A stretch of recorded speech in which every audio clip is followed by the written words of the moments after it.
Hello friends.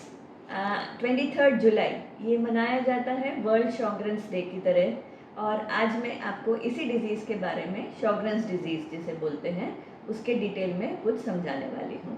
तो इस video को ज़रूर आप ज़्यादा से ज़्यादा लोगों के साथ शेयर करें, मेरे चैनल को ज़रूर सब्सक्राइब करें। ऐसी अलग अलग डिजीज़ेस जो ऑटो इम्यून डिसऑर्डर्स होते हैं उनके बारे में मैं अपने वीडियोज़ में आपको जानकारी देती रहती हूँ। तो आज का टॉपिक है शॉगरेंस डिजीज़। शॉगरेंस डिजीज़ नाम बोलने में थोड़ा अजीब सा लगता है क्योंकि स्पेलिंग आप जैसे स्क्रीन में देखेंगे तो स्पेलिंग भी थोड़ी कोई उसको जॉगरेंस बोलता है, कोई शॉगरेन बोलता है, कोई सोग्रेन बोलता है, पर एक्चुअल प्रोनाउंसिएशन है शॉगरेंस डिजीज़। ये मेनली फीमेल्स में होता है और फीमेल्स भी एज ग्रुप 40 से 50 की उम्र के जो होते हैं उनमें ये डिज़ीज़ होती है। और इसका जो मेन सिम्टम जो पेशेंट्स हमारे पास आते हैं वो मैं कुछ आपको सिम्टम्स गिनाती हूँ। बहुत कॉमन सिम्टम्स हैं, शायद अपन इसको रूटीन लाइफ में समझ भी ना पाएँ कि ये सिम्टम्स कोई डिज़ीज़ के भी हो सकते हैं। तो सबसे पहला सिम्टम जो होता है एक्सट्रीम फटीग, मतलब थकान लगना। अभी लेडीज़ क्या होता है, कई बार घर का काम करते करते and by the time they are in their 40s तो थोड़ा मेनोपॉज में भी एंटर करने का फेज़ होता है। तो कई बार इसको ऐसा माना जाता है कि भाई हार्मोनल होगा इसलिए थकान लग रही है, या काम का बर्डन ज़्यादा इसलिए थकान लग रही है। पर अगर एक्सट्रीम फटीग हो कि मतलब रूटीन काम करने में भी अपने को दिक्कत आ रही हो, तो ये पहला सिम्टम हो सकता है शॉगरेंस डिजीज़ का। इसके अलावा जैसे आप सब अगर मेरे चैनल को फॉलो करते आ रहे हैं तो जॉइंट पेन्स, ये तो कॉमन होता ही है most of the auto immune disease में। तो एक जॉइंट पेन्स की भी शुरुआत इस उम्र में अगर हो रही है, हाथ की छोटी उंगलियों में, कलाई में, कोहनी में, घुटने में, पैर के पंजों में, अगर इनमें दर्द आ रहा है, सूजन आ रही है, तो सेकेंड सिम्टम ये इस डिजीज़ का हो सकता है। तीसरा, मसल पेन्स। नॉर्मली क्या होता है, जोड़ों का दर्द, गठिया जो होता है ये जॉइंट्स में लिमिटेड रहता है, पर शॉगरेंस में मसल्स में भी पेन आ सकता है। कमर में दर्द, गर्दन में दर्द, अपर पार्ट में यहाँ दर्द, पैर के थाई मसल्स में, पिंडलियों में दर्द, ये भी इस डिजीज़ का एक सिम्टम हो सकता है। नेक्स्ट आता है नींद सही नहीं आना, ट्रबल इन स्लीपिंग। तो अगर आप सोए, हो सकता है 2:30-3 बजे नींद खुल जाए, 2-3 बार आपको बाथरूम जाने के लिए उठना पड़े, या फिर नींद आने में ही लेट हो रहा हो। सपोज आप लेट तो गए 11 बजे, पर 2 बजे तक आप करवट ही बदल रहे हैं, नींद नहीं आ रही है, तो ये भी एक डिजीज़ की शुरुआती सिम्टम हो सकती है। नेक्स्ट आता है कि ट्रबल इन कॉन्सेंट्रेशन, मतलब मेमोरी कम हो जाना, या कोई भी आप काम कर रहे हैं तो समझ नहीं आ रहा ये कर रहे थे कि वो कर रहे थे, अब क्या कर रहे हैं। तो 4 चीज़ें दिमाग में घूमती रहती हैं, तो कोई भी एक काम ढंग से नहीं हो पाता। 4 काम करने के चक्कर में एक भी काम ठीक से नहीं हो पा रहा, तो कॉन्सेंट्रेशन से कोई भी काम ना कर पाना, ये भी एक सिम्टम हो सकता है। तो ये तो हुए शुरुआती सिम्टम। पर दूसरा जो सबसे मेन जो डायग्नोस्टिक होता है सिम्टम, कि ड्राइनेस आना। ड्राइनेस मतलब कैसा, मुंह सूख जाएगा। मुंह सूख जाएगा मतलब लार जो बनती है ना हमारी, जैसे हम सोचते हैं कि अरे आज तो चाट खाएंगे, गोलगप्पे खाएंगे, तो मुंह में पानी आ जाना जो बोलते हैं ना, मुहावरा। तो ये जो मुंह का जो पानी है ये सूख जाता है। तो जैसे हम कुछ सूखी सब्जी खा रहे हैं या रोटी, जैसे सपोज आपने भिंडी की सब्जी और रोटी बनाई, तो आपको उसको निगलने में प्रॉब्लम होगा, तो आपको बीच में पानी पीना पड़ेगा या साथ में आपको कुछ लिक्विड चीज़ें लेनी पड़ेंगी ताकि वो नीचे जाए। कई बार जैसे आपने ड्राई फ्रूट्स खाए हो, बादाम या अखरोट, तो कई बार पेशेंट्स को लगता है कि यहाँ गले में अटका ही हुआ है, वो अंदर नहीं गया है, तो 2-4 ग्लास पानी पियेंगे फिर वो नीचे जाता है। तो एक तो मुंह में ड्राइनेस आया। सेकेंड आता है आइज़ में ड्राइनेस। आइज़ में ड्राइनेस कैसे होगा, जो आंसू हमारे आँख के हैं, आँख के आंसू का क्या काम होता है, एक फिल्म बनाते हैं, उसको ड्राई होने से रोकते हैं, और बाहर के जितने भी अपने पोल्यूटेंट्स आ रहे हैं, धूल मिट्टी आ रही है, तो ये इससे काफ़ी कुछ हमको ये प्रोटेक्ट करता है।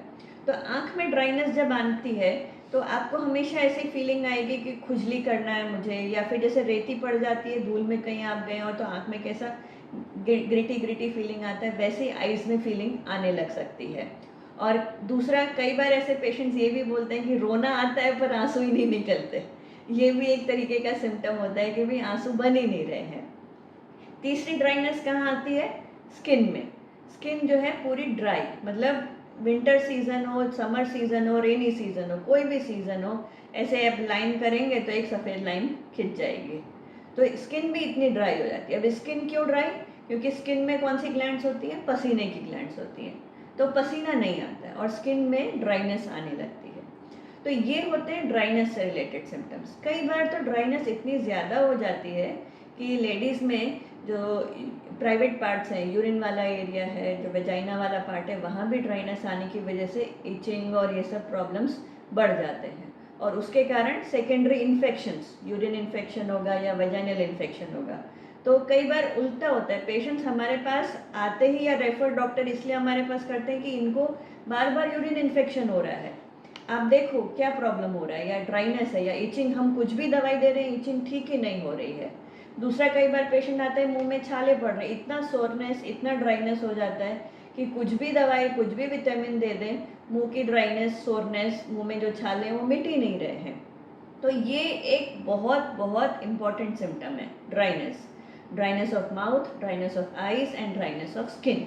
और फिर उससे रिलेटेड कॉम्प्लिकेशंस के साथ में पेशेंट्स आते हैं। अभी ड्राइनेस में क्या होता है, कई बार हम पेशेंट्स को डायरेक्टली भी पूछें कि आपको मुंह सूखता है, तो कई बार वो बता नहीं पाते, नहीं मैं तो बचपन से ही पानी ज़्यादा पीती हूँ या मुझे पानी पीने की आदत ही है। तो वो लाइफ में सेट हो जाता है, मतलब हम ये समझते नहीं कि हम क्यों पानी पी रहे हैं, या हमको बताया गया होता है कि पानी पीना अच्छी चीज़ है। जैसे मैं भी सब पेशेंट्स को बोलती हूँ कि आप पानी पिए, पानी पीना, ज़्यादा पानी पीना बहुत अच्छी चीज़ है। तो पेशेंट्स कई बार अपनी लाइफ में ही उसको इतने अच्छे से इनकॉर्पोरेट किए हुए होते हैं कि उनको समझ नहीं आता कि मैं प्यास ज़्यादा लग रही है इसलिए पानी पी रही हूँ कि मेरी आदत के हिसाब से पानी पी रही हूँ। तो वो चीज़ को एनालाइज करना कई बार हमको डायरेक्टली पेशेंट से पूछना पड़ता है, तब उनको जाके एहसास होता है कि अच्छा शायद मैं इसलिए पानी ज़्यादा पीती हूँ। तो ये इम्पॉर्टेंट फीचर्स हैं जो कई बार पेशेंट्स मिस कर देते हैं और डायरेक्टली हमारे पास उससे रिलेटेड कॉम्प्लिकेशंस के साथ में आते हैं। तो यही चीज़ हम पहले से अगर रिकग्नाइज कर लें, हम उसको समझ लेंगे, इसका टेस्ट करवा के कंफर्म कर ले कहीं ये अर्ली शॉगरेन्स का डिजीज़ का सिंड्रोम का शुरुआत तो नहीं है, तो हम इस कॉम्प्लिकेशन से बच सकते हैं। तो ये एक इम्पॉर्टेंट, मोस्ट इम्पॉर्टेंट फीचर है इस डिजीज। इन कॉमन सिम्टम्स के अलावा कुछ जो एक्सट्रीम सिम्टम्स या जो अनकॉमन सिम्टम्स बोलूँगी, या लेस कॉमन बोल दीजिए, अनकॉमन नहीं, लेस कॉमन, कि एक तो स्किन में रैशेज आ सकते हैं। रैशेज अलग अलग टाइप के हो सकते हैं, बट मोस्ट कॉमनली जैसे मच्छर ने काटे हुए ऐसे छोटे छोटे छोटे लाल, और वो भी पैर के पास में, ज़्यादा लंबा खड़े रह लिए या लंबा चल लिए तो पैर में ऐसे red red red red dots हो जाते हैं, और फिर रेस्ट करने से वो चले भी जाते हैं। वो भी एक इसका शुरुआती सिम्टम कह लें, या एडवांस का भी किसी भी फेज़ में ये आ सकता है। ये कई बार नसों पे भी, छोटी छोटी नसों पे भी इफेक्ट होता है, तो हाथ में सुन्न हो जाना, झुनझुनी आना, पैर की उंगलियों में भी सुन्न हो जाना, झुनझुनी आना, ये इसका एक सिम्टम का पार्ट हो सकता है। और कई बार तो मसल वीकनेस इतनी सीवियर हो जाती है पेशेंट्स में कि उनको उठना बैठना, सीढ़ियों से चढ़ना उतरना भी बहुत मुश्किल हो जाता है। तो ये एक्सट्रीम सिम्टम्स जब नसों में, जब मसल्स में आ रहा है, तो इसको हमको एग्रेसिवली ट्रीट करना बहुत ज़रूरी हो जाता है। रेयर केसेस में ये डिजीज़ जो है लंग्स को और किडनी को भी इफेक्ट करती है। लंग्स में क्या होता है, जैसे सब ड्राई हो रहा है, तो इवन जो कफ जो हमारा बनता है, कफ का क्या काम है कि हम खांसी करके जो भी पोल्यूटेंट्स जो भी आ रहे हैं, वायरस बैक्टीरिया, तो बॉडी कहीं ना कहीं अपना एक डिफेंस मैकेनिज्म लगाती है कि भाई खांसी करके उसको बाहर कर दो। अभी अंदर कफ बन नहीं रहा है क्योंकि ड्राई हो गया है सब कुछ। तो ड्राइनेस के कारण अंदर जो है कफ में कुछ भी प्रॉब्लम, मतलब जो वायरस बैक्टीरिया जो अंदर घुसते जा रहे हैं, वो इन्फेक्शंस बार बार करवाते रह सकते हैं। खांसी आएगी पर सूखी खांसी आएगी, कफ नहीं निकलेगा। तो इरिटेशन तो हो रहा है लंग्स में, पर वो उसको रोक नहीं पा रहे हैं, खांसना तो पड़ेगा पर कफ नहीं निकाल पाएंगे। किडनी में क्या होता है कि किडनी एज सच बोलो तो किडनी फेल वेल नहीं होती है इसमें कुछ भी, पर किडनी का जो एक दूसरा काम होता है, जो हम नॉर्मली जानते हैं किडनी का काम होता है यूरिन निकालना, यूरिन बना के यूरिन पास आउट करना। पर जो हम जो नहीं जानते कि किडनी का दूसरा काम होता है, जो हमारे बॉडी में जो बाकी जो एलिमेंट्स होते हैं ना, कैल्शियम, फॉस्फोरस, सोडियम, पोटेशियम, जो भी हमारी मसल्स के लिए भी जरूरी है, हार्ट के लिए भी जरूरी है, ब्रेन के लिए भी जरूरी है, उनका भी मेटाबॉलिज्म का जो एरिया, उनकी जो प्रोसेसिंग फैक्ट्री बोलो, वो किडनी होती है। तो वो पार्ट जो है थोड़ा धीमे काम करता है, तो उसके कारण बॉडी में कैल्शियम कम हो जाएगा, कई बार पोटेशियम कम हो जाएगा। तो कैल्शियम कम होगा तो हड्डियाँ कमज़ोर होने लगेंगी, पोटेशियम कम होगा तो मसल्स कमज़ोर होने लगेंगी। तो इस टाइप के इनडायरेक्ट सिम्टम्स आते हैं अगर किडनी इन्वॉल्व होती है तो। अब उसका मेडिकल नाम हम बोलें तो रीनल ट्यूबुलर एसिडोसिस, उसके डिटेल में मैं नहीं जाती, बट आपको मोटा मोटा समझाने के लिए ये है कि एलिमेंट्स का जो अपने इलेक्ट्रोलाइट्स का जो मेटाबॉलिज्म है वो भी डिस्टर्ब हो सकता है। तो ये कुछ एक ओवरव्यू हुआ शॉग्रेन्स के बारे में। अभी इसको हम डायग्नोस कैसे करते हैं वो भी मैंने आपको बताया इन सिम्टम्स के बेसिस पे। फिर आप इन सिम्टम्स के साथ में जब डॉक्टर के पास जाएंगे तो उससे रिलेटेड वो टेस्ट करवाएंगे आपके ब्लड टेस्ट में उसको कंफर्म करने के लिए, फिर अकॉर्डिंगली ट्रीटमेंट स्टार्ट होगा। टेस्ट का मैंने आपको एक पिछले वीडियो में ज़रूर बताया है ANA के बारे में, तो शॉग्रेन्स के लिए भी ये ANA का टेस्ट होता है।